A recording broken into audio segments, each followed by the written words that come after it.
international draft. But back to our big story. Last night we got hit with a Woj bomb, emphasis on whoa. Per Adrian Wojnarowski, the Celtics have emerged among teams as an interested party in acquiring Kevin Durant from the Nets. Huge news as we enter week 4 of KD's trade request. Reportedly, Jaylen Brown would be a centerpiece of the trade. And he took to Twitter with some thoughts. And he's shaking his head so hard that an SMH would not simply do. Shaking his head. That's what he tweeted earlier this morning as we officially bring in our Adrian Wojnarowski, who has more. Woj, what more can you tell us about Boston's interest in Kevin Durant? Boston and Brooklyn have been in fairly regular contact since Kevin Durant's trade request back on June 30th. And obviously, Jaylen Brown would have to be part of any real serious package from Boston. They could also offer 3 unprotected future first-round picks. They have another pick that they can't put in a trade. They could offer a couple of pick swaps. And that would really just be the beginning of a package for Brooklyn.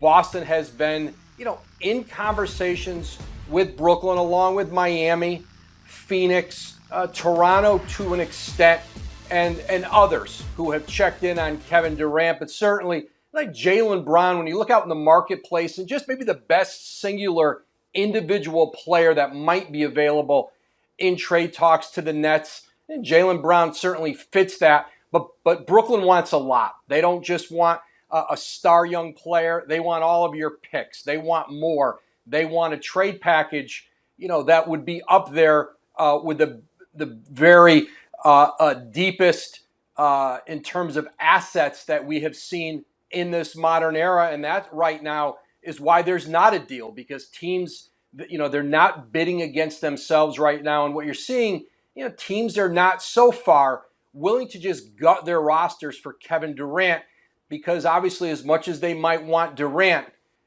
they want to believe they could still win a championship and would have enough left after doing a trade to acquire him. And it's not nothing that he is also 34 years old, right? It's been almost a month, though, and you sort of mentioned some of those teams who are making calls and putting out feelers. I mean, what would have to happen to get this thing from sort of like the feeler stage to like moving in the direction of a potential deal? Listen, El, right now, I think this time of year, it is difficult to find momentum to get deals done. This is a very deadline-oriented league. You find it around the trade deadline. You find it up against the NBA draft, even in free agency. But you're sort of in the dead of summer right now with the Nets, and I think it does make it harder to get teams in a bidding frenzy. Brooklyn does want to trade Kevin Durant, and they're serious about it, but they want to do it on their terms. They want to do it for the kind of package they want back. And listen, they need teams essentially, unless they're going to lower their asking price. Brooklyn needs teams to step up and start offering more than they have. And Brooklyn, listen, at some point, teams always start very high. Sometimes they get more realistic. But Brooklyn sees a player like Kevin Durant, who's a once-in-a-lifetime talent for any organization, and they know he's under contract for 4 years, so there's no rush to get a deal done.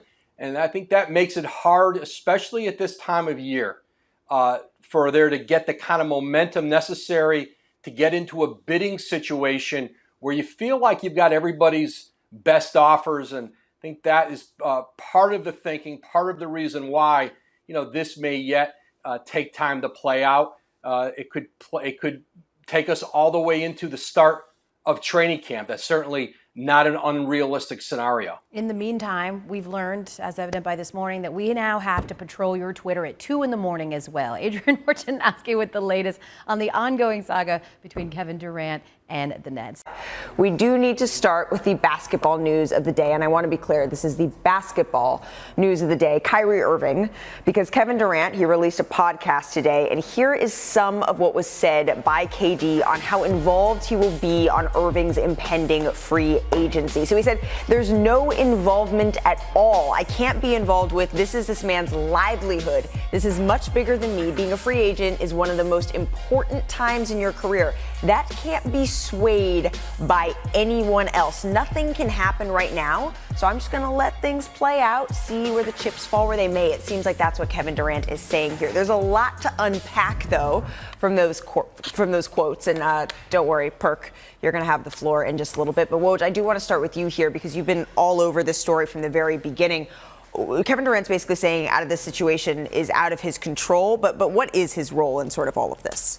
Well, listen, they went into free agency together 3 years ago and were very much connected in how they operate in free agency, came together, came to Brooklyn, got a deal for DeAndre Jordan at the same time, which when you look back didn't really make sense for where that franchise was, where Jared Allen was in his career. So they have impacted each other's free agency, and I do think Kevin Durant is going to impact, has an impact on how this goes with Kyrie Irving and the Nets. That's just how it goes in the NBA when players partner together to go play somewhere or make a decision either to leave or to go forward together. They're doing it in a very connected way. So I think a great deal of this Kyrie Irving story is influenced by Kevin Durant and whether or not Kyrie Irving leaving will push Kevin Durant to ask the Brooklyn Nets for a trade. That's what we are talking about here if Irving goes. You know what's crazy that I saw in Kevin Durant comments was when he talked about, like, basically it's Kyrie's personal decision and he can't persuade a man to go in a direction. Well, somebody persuade you.